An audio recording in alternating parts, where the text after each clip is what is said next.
right, Rich, let's give it a try. Well, maybe he can't hear us now. Rich, can you hear us? And we have to really escalate the noise we make so that we'll be heard.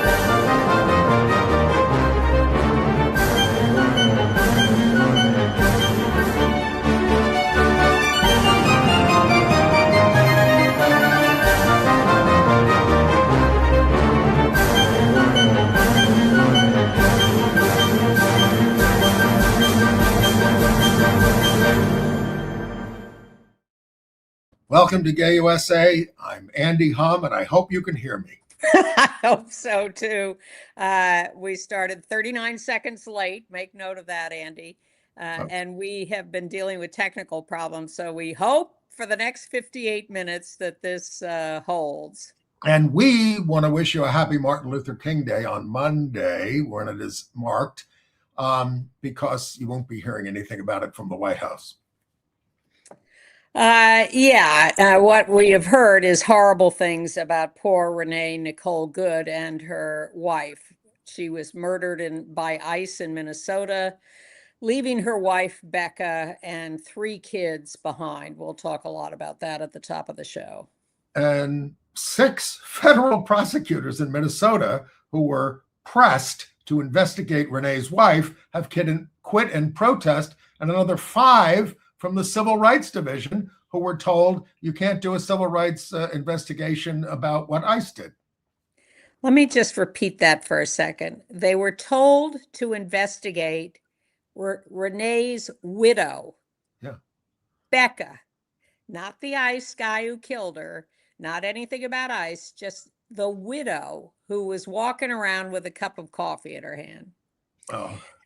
Meanwhile, the other big story this week, the U.S. Supreme Court heard oral arguments on the constitutionality of banning trans kids from school sports. I don't think they like us. No. Trump says white people have been, quote, very badly treated under the Civil Rights Act. And it did some good things, too, he said. A California appeals court has affirmed the privacy rights of trans students pending the ongoing court challenge. But in a Missouri decision, a draconian anti-trans law is upheld by their state's high court. This one goes really far. These all sound a little complicated, but we'll explain them very simply. That's what we're here for. Yes, including talking about Florida's Governor DeSantis, who is slashing the availability of HIV drugs under the AIDS Drug Assistance Program. We really mourn the death of pioneering Chicago gay activist Rick Garcia. He's died at the age of 69. We just heard about this last night. It's just devastating. He was quite a guy.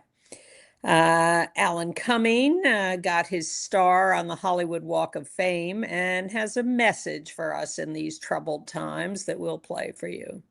And at the Golden Globes, actors playing gay hockey players presented an award to a lesbian actor playing a psychiatrist. And Wanda Sykes sticks up for trans people in a very funny way. Yeah, and got criticized for it, but well, good. Yeah, we great. Appreciate what she did.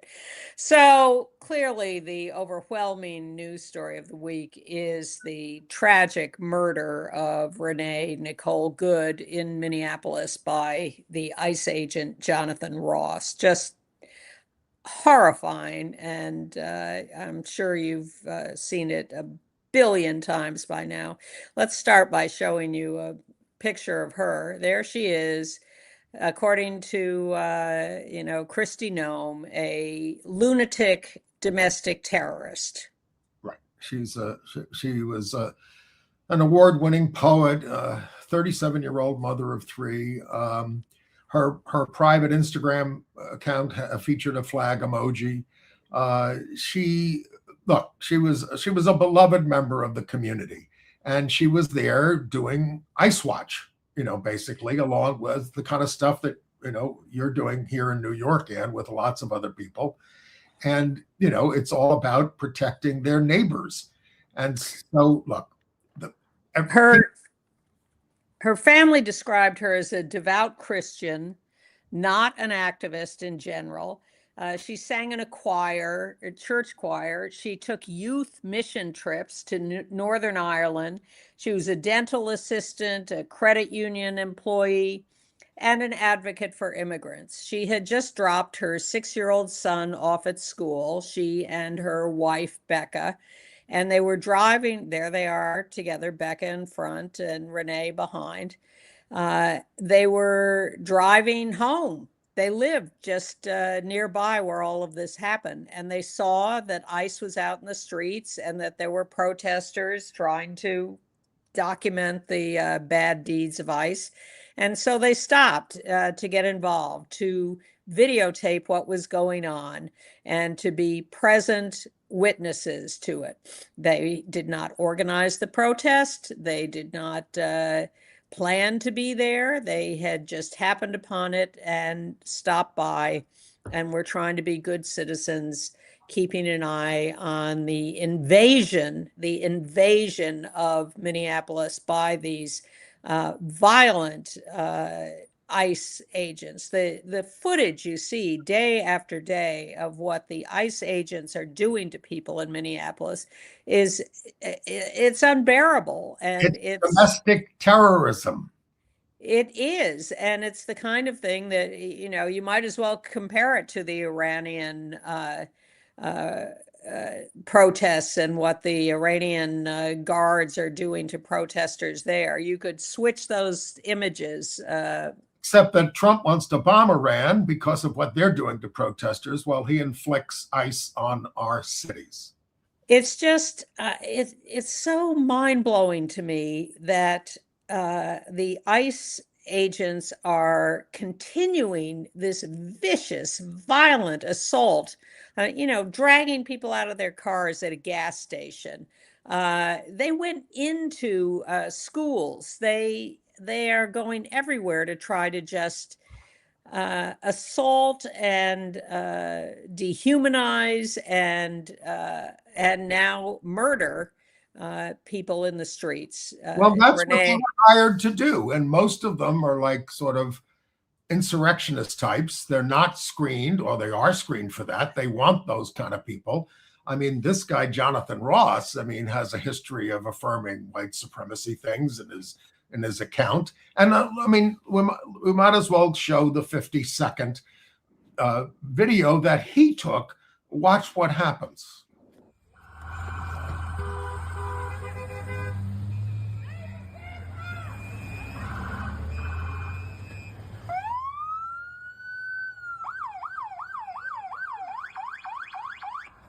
Dude, I'm not mad at you. Show your face. I'm not mad at you. That's okay. We don't change our plates every morning, just so you know. It'll be the same plate when you come talk to us later. That's fine. U.S. citizen, former fucking veteran. You want to come at us? You want to come at us? I say go get yourself some lunch, big boy. Go ahead. Out of the car. Get out of the fucking car. Get out of the car. Whoa! Fucking bitch.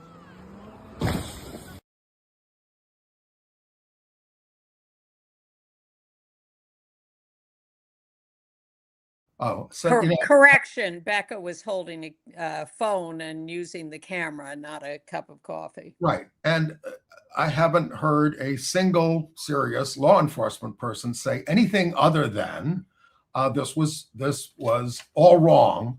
But and of course, many are saying it's murder. The guy gets. But you're wrong. There are people who are supporting this, who think that the car hit Jonathan Ross, which is debatable at best, and that he was and other people. 30% of America supports his actions. 30%, and that's the hardcore MAGA. Yes, but come on. There is no excuse for him going in front of the car. There is no excuse for shooting in the first place. And then, as someone said, even if you could justify the first shot, he gets jostled and he shoots. The next two shots are just, I'm giving this to you, you effing B. and I want to say those words, that's what he called her. He's a vicious misogynist. She didn't do what he said immediately. Law enforcement officers are told, you don't shoot at people who are fleeing. It's not the death penalty. Well, there's so much about masculinity involved in this, and so much about Becca being snarky with him as he walked around the car. And that clearly enraged him and put him in a position to want to shoot like that. And that's a very deep part of this. She, by the way, said, I don't know if you could hear her, she said, that's fine, U.S. citizen, former veteran. That was Becca, the surviving wife. And at the end, yes, he shoots 3 times and he says F and B, or someone says that, but it certainly appears to be him. And he walks away, gets in a car, leaves the scene. He knows that he has to absent himself rather than taking any accountability for what he has just done. And they denied her medical care that was offered at the scene. They denied it. They wouldn't let people help her. And that took 15 minutes. And of course, she was dead.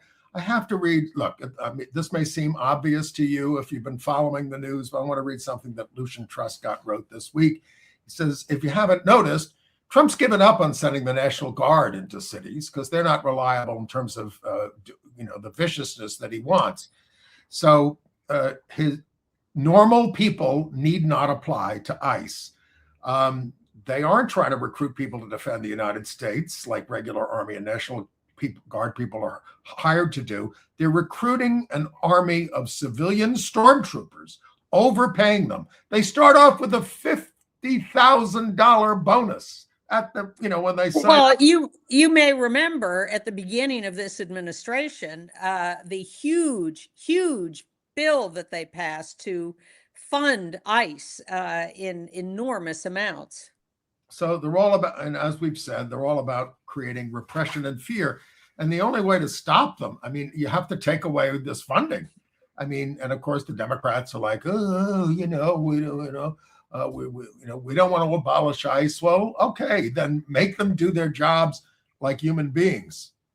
I do want to abolish ICE, and I think lots of other people do too. Shall we read the statement from Becca, the yes. widow? We're going to read. Let me just pull it up. Okay. Go ahead. Becca Good, Renee's wife, shared the following statement. First, I want to extend my gratitude to all the people who have reached out from across the country and around the world to support our family. This kindness of strangers is the most fitting tribute because if you ever encountered my wife, Renee Nicole Macklin Good, you know that above all else, she was kind. In fact, kindness radiated out of her. Just an interpolation. You noticed her gesturing to have the cars go by in front of her and said to the guy, I'm not mad at you. Back to the statement. Renee sparkled. She literally sparkled. She didn't wear glitter, but I swear she had sparkles coming out of her pores all the time. You might think it was just my love talking, but her family said the same thing. Renee was made of sunshine. Renee lived by an overarching belief. There is kindness in the world, and we need to do everything we can to find it where it resides and nurture it where it needs to grow. Renee was a Christian who knew that all religions teach the same essential truth. We're here to love each other, care for each other, and keep each other safe and whole. Like people have done across place and time, we moved to make a better life for ourselves. We chose Minnesota to make our home. Our whole extended road trip here, we held hands in the car while our son drew all over the windows to pass the time and the miles. What we found when we got here was a vibrant and welcoming community. We made friends and spread joy. And while any place we were together was home, there was a strong shared sense here in Minneapolis that we were looking out for each other. Here, I had finally found peace and safe harbor. That has been taken from me forever. We were raising our son to believe that no matter where you come from or what you look like, all of us deserve compassion and kindness. Renee lived this belief every day. She is pure love. She is pure joy. She is pure sunshine. On Wednesday, January 7th, we stopped to support our neighbors. We had whistles. They had guns. Renee leaves behind 3 extraordinary children. The youngest is just 6 years old and already lost his father. I am now left to raise our son and to continue teaching him, as Renee believed, that there are people building a better world for him, that the people who did this had fear and anger in their hearts, and we need to show them a better way. We thank you for the privacy you are granting our family as we grieve. We thank you for ensuring that Renee's legacy is one of kindness and love. We honor her memory by living her values, rejecting hate and choosing compassion, turning away from fear and pursuing peace, refusing division, and knowing that we must come together to build a better world where we all come home safe to the people we love. First of all, thank you, Becca, for that statement. And now we should note that, in fact, the right wing and a lot of the world have refused to acknowledge that this was a married, loving couple and co-parents of this 6-year-old boy. They refer. Yeah, I'll say something else. I mean, in the beginning, some right-wing people were like, "This looks out of line," you know. And then when they heard she was a lesbian, oh no, they dumped her. You mean out of line, like the ICE guy had done the wrong Killing thing? was out of line. Yeah. Yes. And then being a lesbian becomes capital offense. Well, a lot of reference to partners as opposed to wives. They were literally married and raising this son together. Now, Renee had been married first to a guy with whom she had 2 kids who are now teenagers and are living with him in Colorado, where they came from. And he speaks very highly of her. Very, very. Clearly, they had a good relationship. And then they divorced, I guess. She remarried a guy who is the father of the now 6-year-old son. He died, that father.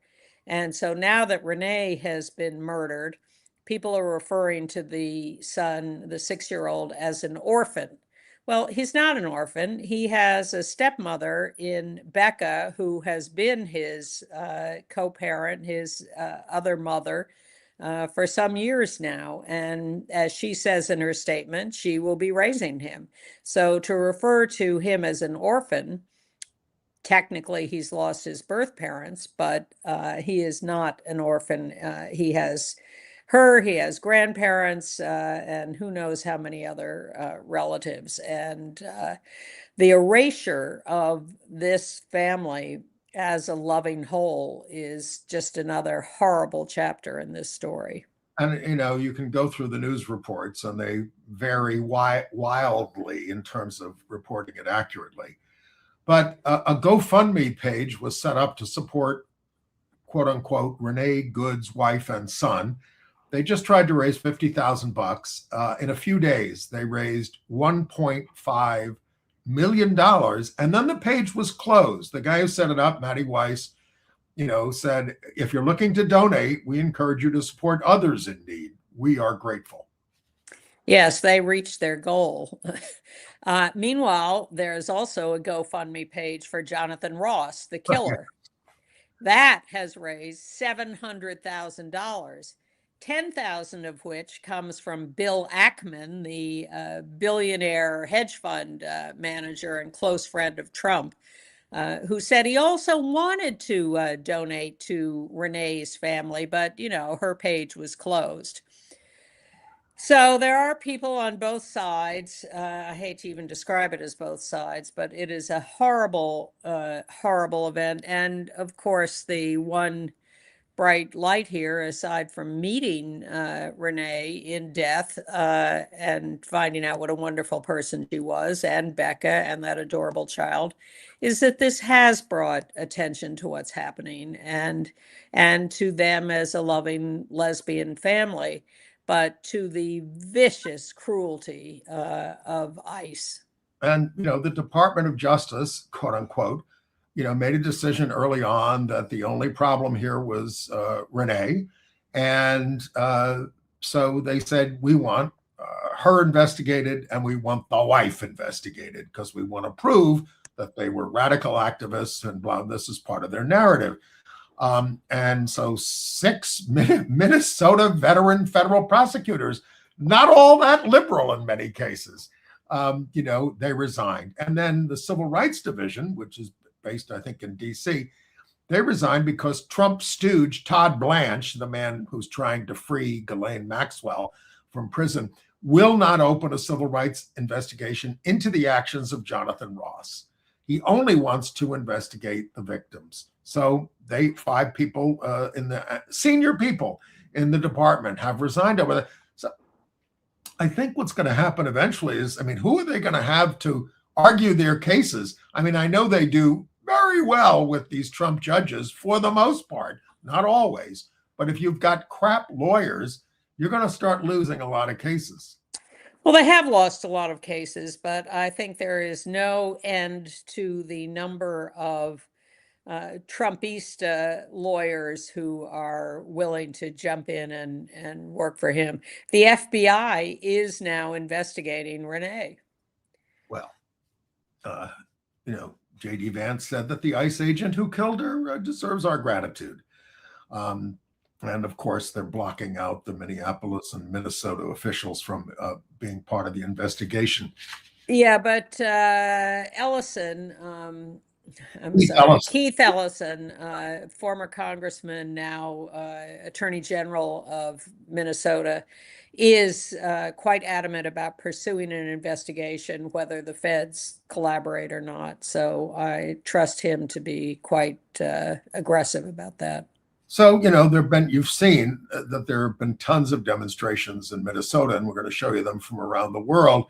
But at one of them, a gay pastor there in Minneapolis said, this is Kenny Callahan. He's an MCC, Metropolitan Community Church gay pastor. He said an agent pointed a gun in his face and made repulsive racist comments. He says, I never, ever saw systemic racism so blatantly in all my life as I heard that day. And they did things to him like saying, are you afraid of us now? And he said, I'm not. And he was handcuffed, put in the back of an SUV. And then the agent says, oh, you're white anyway. You wouldn't be any fun, so we're going to let you go. Wow. And I told you ICE went into schools. They went into Roosevelt High School in the area to try to pursue any students, faculty they could grab and take away. Well, subsequently, hundreds of Roosevelt High students staged a walkout in protest. All the ICE is doing is radicalizing millions of people around the country who see what's going on and realize that they have to stand up against this. These kids are saying we're fighting for our neighbors who can't be out here. We just don't want this occupation in our city. One of them said, it's like genocide. We're becoming World War II all over again. Germany, 1930. I mean, these kids are, educated. Well, I'm glad there's enough education left in the schools in spite of Trump that they can make that comparison. One of them said, I just asked them, don't you feel ashamed of what you're doing when you come to my school? I was crying a lot and they just started laughing in my face like they genuinely didn't care. Well, they don't. They don't, but that's a perfect example of who's getting hired to be ICE and how trying to talk to them and make them be rational about any of this is often, not always, I hope, but often futile. Well, we certainly got to get to the point where States banned them from wearing masks. I mean, even the Gestapo in Germany did not wear masks. The people in Iran who are arresting and killing people, they don't wear masks, but our thugs wear masks. They're Well, ashamed. you can pass all the laws you want against that, Andy, but they're just going to ignore those laws and do exactly what they want, which is what they have been doing. And who's going to stop them? The police? They're just staying away from all this. Come on, Northrop, you're part of a group trying to stop them in New York. What am I going to do? Tear the masks off their face? Well, I wouldn't recommend it. No. Well, and so there are demonstrations. You saw them this weekend all over the country. We have a picture of the big one in New York. The New York Times said this was 2,000 people. There are tens of thousands of people out there. It was one of the thousands of demonstrations against the current fascist madness. That crowd shot is by D.C. Craig. And we have another one by Jackie Rudin here of people saying, stop disappearing our neighbors. A lot of the public officials were up front there marching, but it was a very spirited crowd. All right. Have we beaten this? Well, I guess we should talk about the Supreme Court. We should. So, the two cases, one out of Idaho, one out of West Virginia. This is the states that want to ban trans girls from playing girls' sports.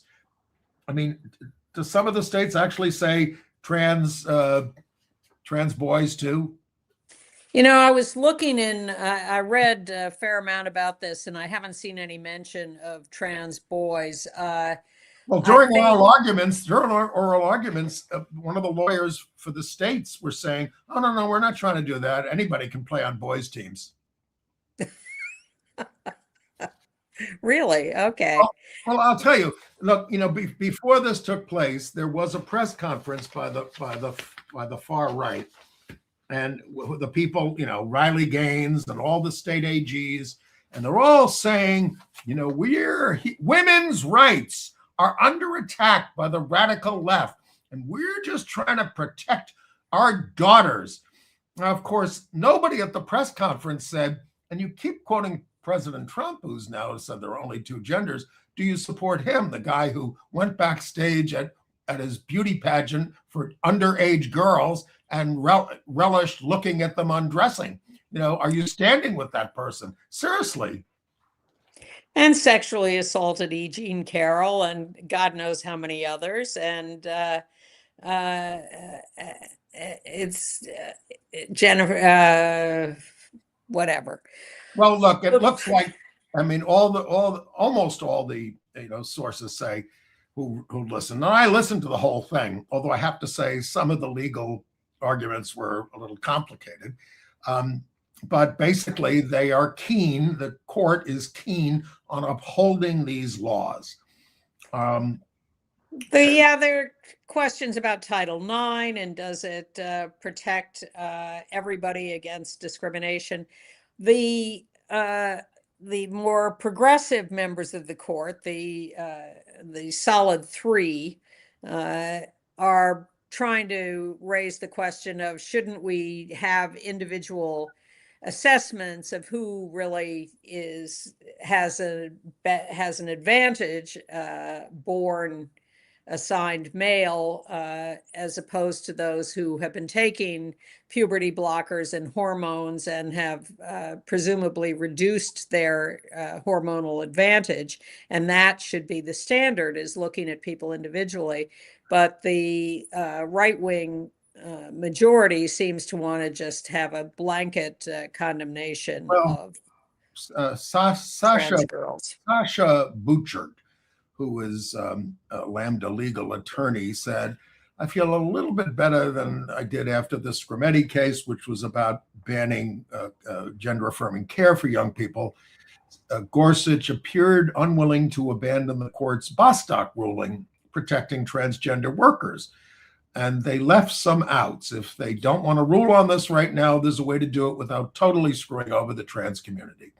She said, "Kavanaugh surprised me with questions that were not quite as dogmatic. There is hope." I will say, even like Alito, nobody just like scoffed at the idea that there are transgender people. Of course, Trump does. And lest we forget, I don't think we're going to win these cases, but Trump has already directed agencies to withdraw federal funding from schools that allow trans athletes to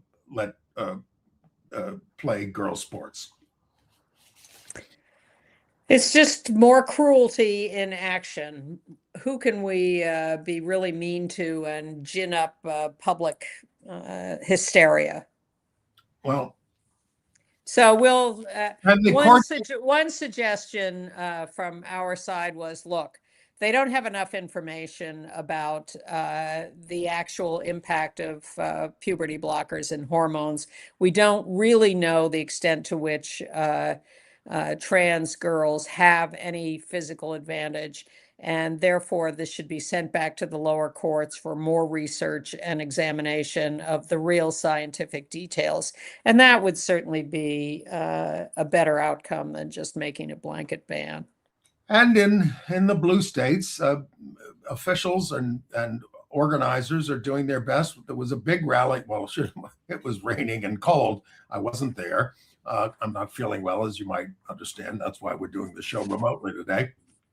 But look at the trans youth organizers at the Union Square rally. There they are. And they're standing there with our Attorney General of the state of New York, Letitia James, who is always standing up for these young people. We have a video of Tish James. I don't think you heard me. Silence is not an option. Particularly when my trans kids are under attack. That's right. And let me say clearly and loudly that the full force of my office stands with the trans community now and forever. Yeah. Love that, Tish. Yes. And kudos to Mackenzie Scott, the ex-wife of Jeff Bezos. Obviously got a lot of money in that divorce settlement, and she is handing it out. She is giving $45 million to the Trevor Project, known for its hotline for LGBTQ youth. It's obviously the biggest gift they've ever received, and it will keep them afloat as the administration, the Trump administration, is cutting funds to things like this.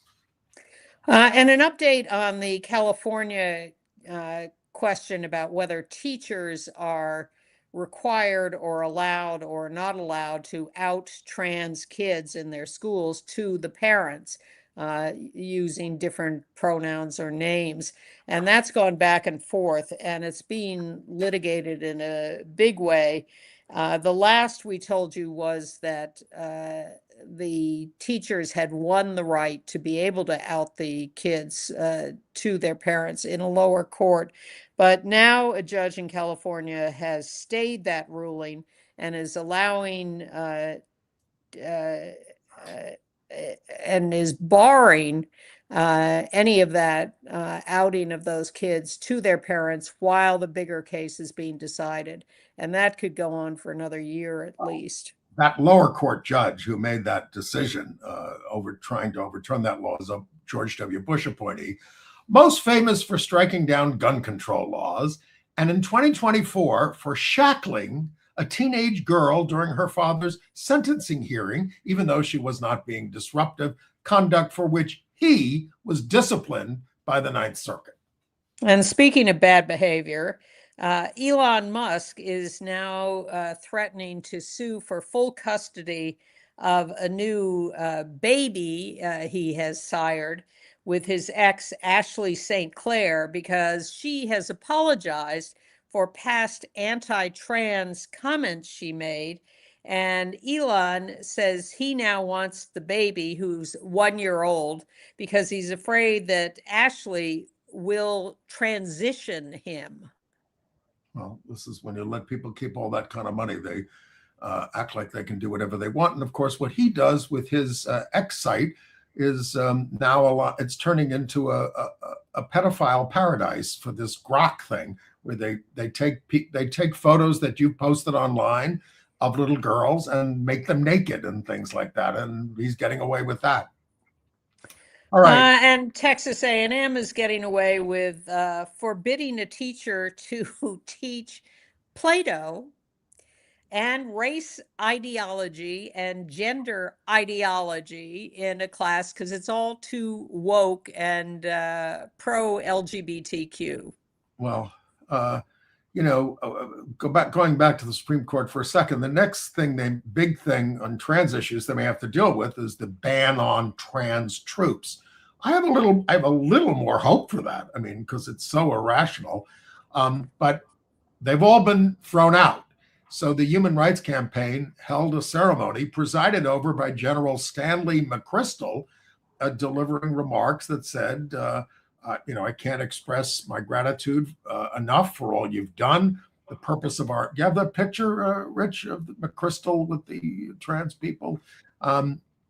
He said, the purpose of our military is to defend our fellow citizens. And that means that we've got to leverage every bit of talent the nation has. We don't care what color you are, religion, sexual orientation. We need the talent. And of course, they're just throwing people out.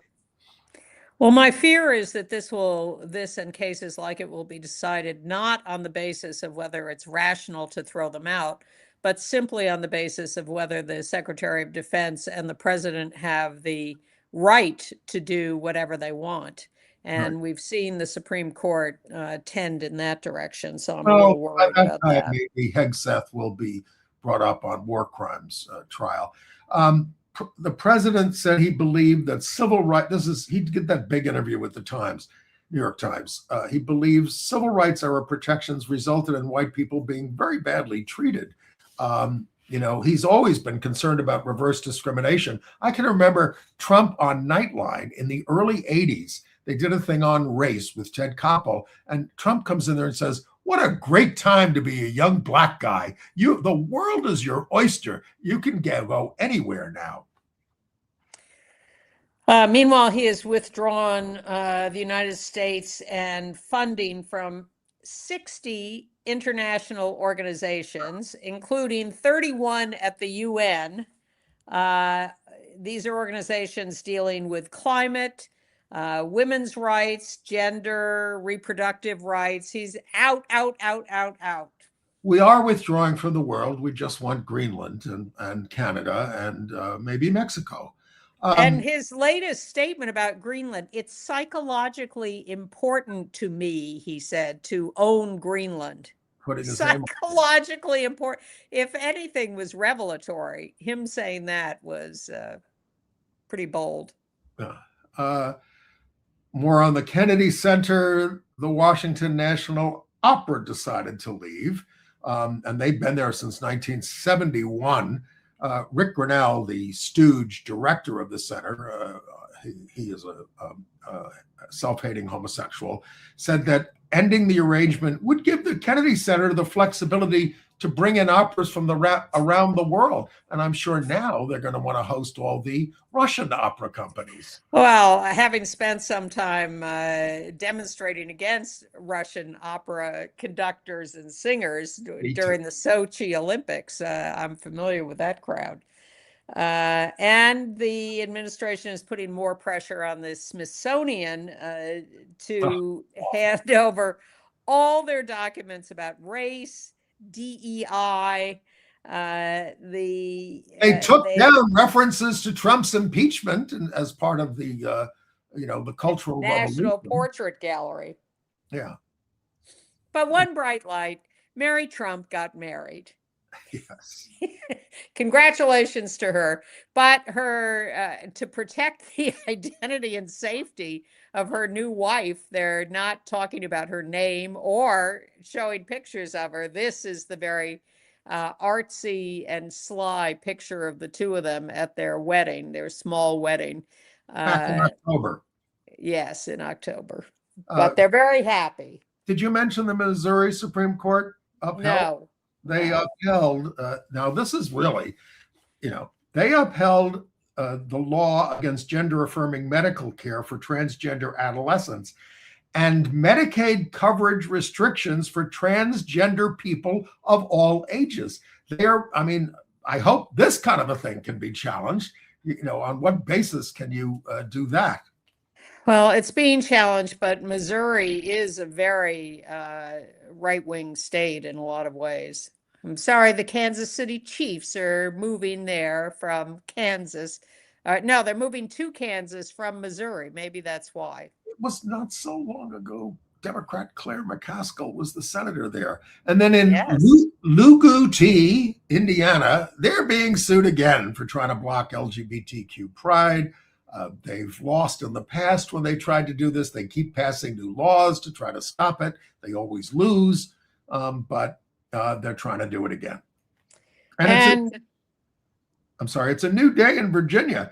Abigail Spanberger is being sworn in on January 17th, and her parade in Richmond will include Virginia Pride and Diversity Richmond. And my nominee for political slogan of the year, although she's evidently been using this for quite a while, Mary Peltola in Alaska, who is running on the platform Fish, Family, Freedom. I love that. And she said this is one of the seats the Democrats now are optimistic about winning in trying to take back control of the Senate. And she says that, the administration is so out of touch. We tell them that gas is now $17 a gallon here, and they don't believe us, but it's true. Now, we told you last week that Mayor Mamdani in New York swore in Lillian Bonsignori, an out lesbian, 31-year veteran of the Emergency Medical Services, which is part of the FDNY, as the fire commissioner. Well, I came across this from the Firefighters Union, Dave McCormick, who said that gay people had a deviant sexual compulsion that permeates every facet of their life. There is no room in an emergency service for such an obvious disruption to effective discipline and morale. 30 years she was there. That's from 1974, by the way. And he said this to stop the gay rights bill, and it was successful with the Archdiocese of New York and the Orthodox Jews who ganged up on the bill. We should check back with him, but maybe this is why. He's gone. He's gone. Oh my God, it's 1974. All right. Well, the rumor is that CBS is not happy with Anderson Cooper, who appears on 60 Minutes, because he's not enough of an alpha male. They should be unhappy with Tony DeCopel, whatever his name is. Yes. Well, we'll see how long he viewership of the CBS Evening News has dropped by 20%. All right. Katie Tur, the wife, is not happy either. Right. All right, let's talk about the people we've lost. Well, really. Rick Garcia of Chicago, 69. He's in the Chicago LGBT Hall of Fame, inducted in 1999. Rick Garcia was this incredible activist in Chicago, so fierce, so fearless, highly responsible for non-discrimination laws in the state, for marriage equality, for what else? Co-founder of Equality Illinois.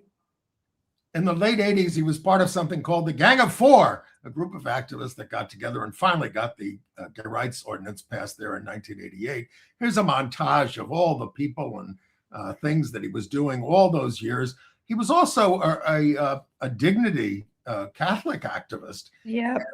And he started out as a teenager in St. Louis, and he was present when a theology professor started talking about the sin of homosexuality, and he lost it. He said, "Father Hanlon, you have misrepresented our church today. You need a refresher course in theology. Gay people are entitled to friendship, love, justice, according to the Catholic bishops. What you said was not friendly, loving, or just." I mean, he was very earnest and sincere, and he worked in all these movements. He was a great guy. And fearless about speaking up. When he was moved to object to something, he just plunged right in. I knew him from Catholic circles. That's how long I've known him. And then, I knew him obviously as an activist over the years. And he was a tremendous activist, only 69 years old. That's what we see when we're 72 and whatever Ann is, so. 150. Right. Well, we'll miss him. And going. We will. It was shocking to hear of his death because he was such an enormous figure. And then John Axelrod, who was a very prominent Boston art collector and donor to the Museum of Fine Arts. He was a victim of a vehicular homicide as he was out walking his dog on January 3rd. The alleged perp is mentally disturbed and is being held without bail. Axelrod was 79 and survived by his longtime partner of 42 years, Darwin Cordoba.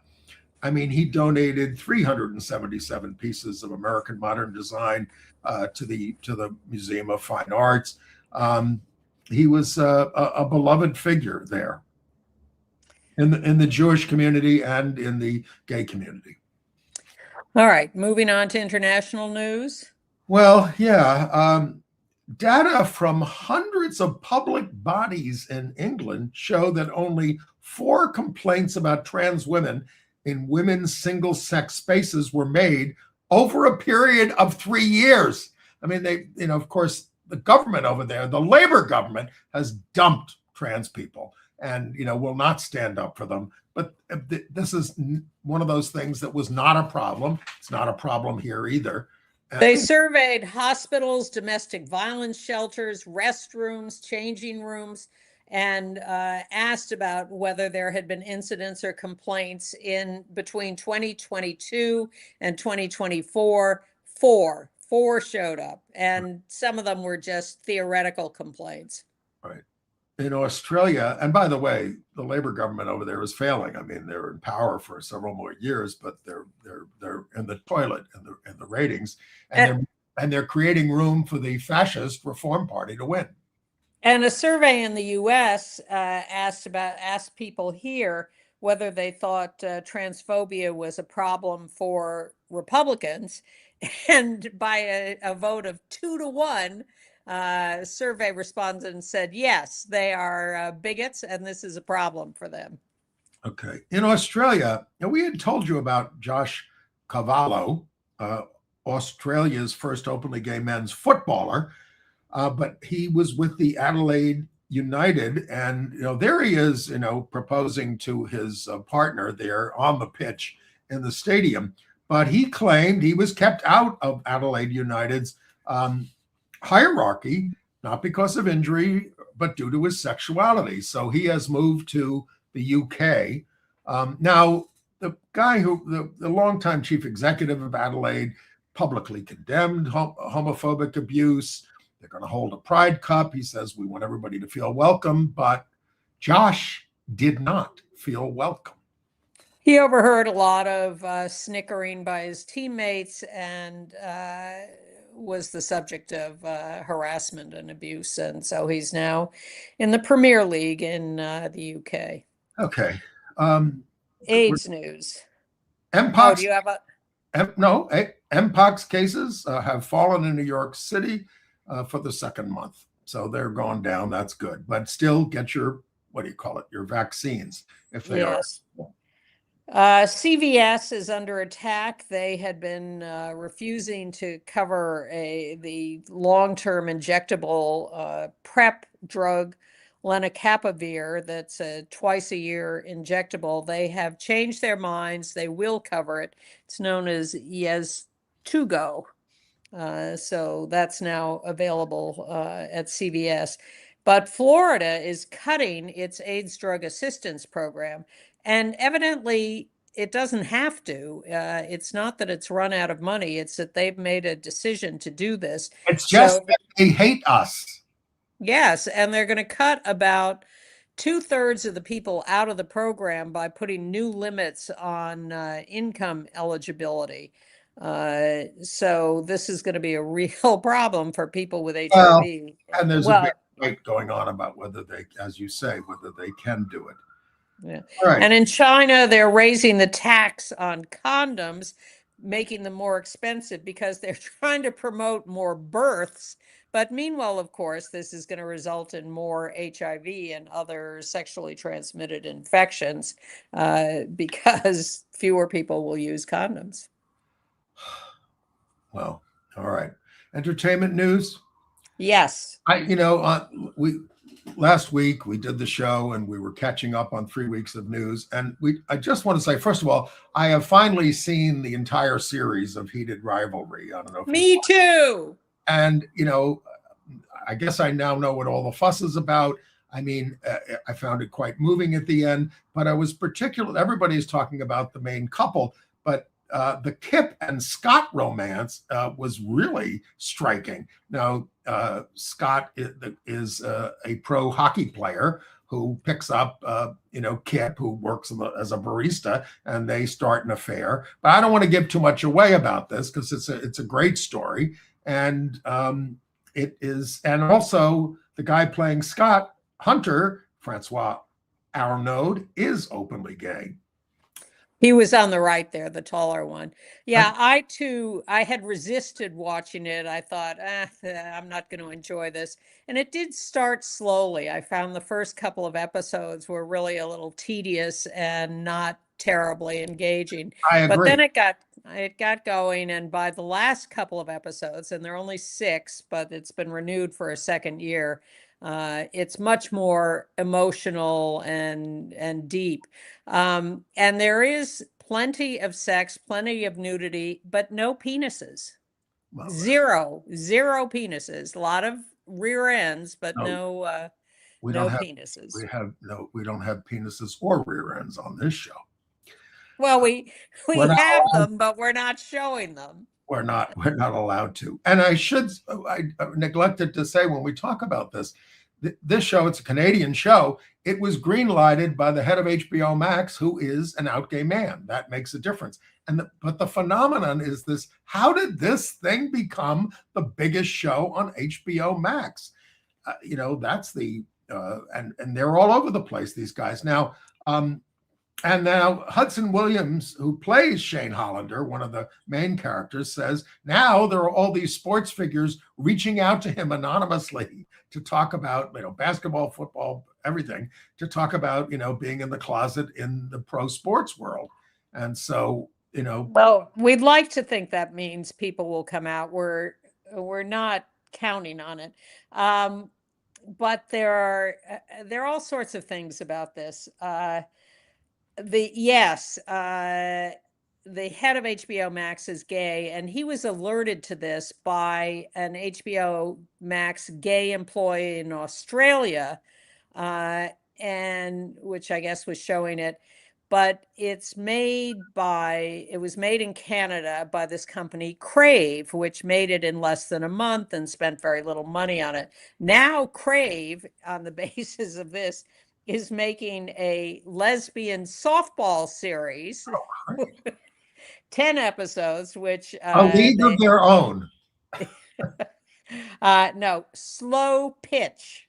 It has not been picked up yet, but it's a mockumentary, so it should be very funny. So we're looking for that to be picked up. And what else? Oh, Russia.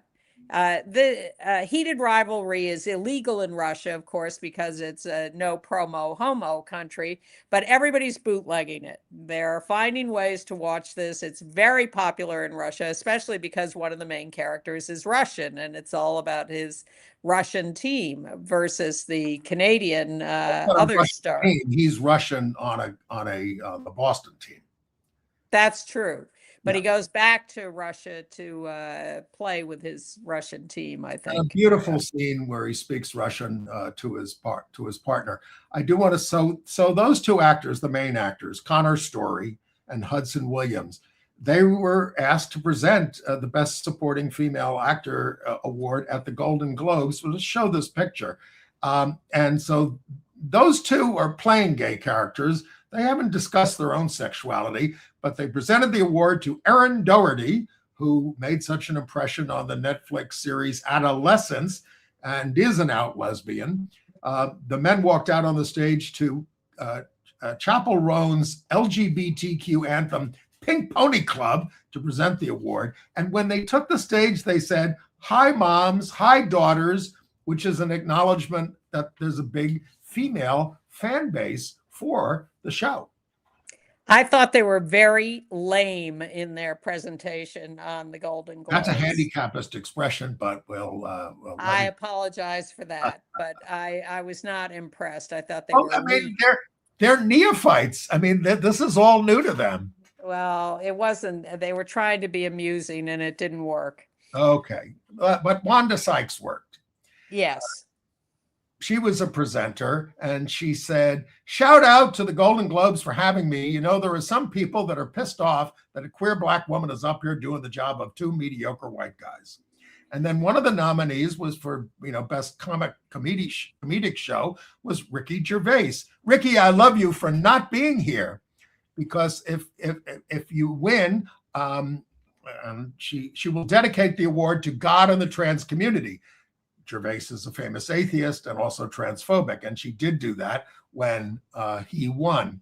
And kudos to the show's host, Nikki Glazer.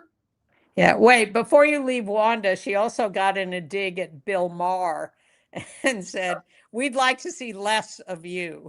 Absolutely. But Nikki Glazer gets up there, and this is on the CBS television network, and she declared that CBS News was America's newest place to see BS News. And CBS News. Yes. And David Ellison, the technology hero controls it, was right there with there in the audience. He's the one who put Ms. Weiss into the controlling CBS News. What's up with Caleb Williams? Well, Caleb Williams is the quarterback of the Chicago Bears. This was a big football weekend. Caleb Williams has been very controversial for years because he is often seen in a dress and he paints his fingernails a lot. His mother is a fingernail artist, so he's always showing up with different fingernails, and we have about a minute and a half left. Wow. And so there he was, and the Bears won, and so that was a big deal. Alan Cumming got his star on the Hollywood Walk of Fame, pictured with his pals there, the actor Brian Cox and Monica Lewinsky. We have time for the speech? No.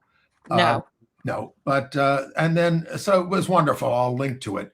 And then there's an exhibit out in Huntington, Long Island, of the work of Emma Stebbins, carving out history. We all know the Bethesda fountain, the Angel of the Waters. That's what she's famous for. But she also had a partner, Charlotte Cushman. That's a picture from 1860. And the show includes a bust that she did of Charlotte Cushman. And congratulations to Amber Glenn, out pansexual figure skater who will be leading the U.S. women's Olympic team to the Olympics in Milan shortly. She won at the U.S. Nationals. And once again, we're pretty wrung out, but we will hope to see you next week, and maybe I'll even come back into the studio. Well, that would be nice because I got a pile of viewer mail to hand over to you. Okay. All right. Thank you for joining us. We'll see you next week. I hope with some good news.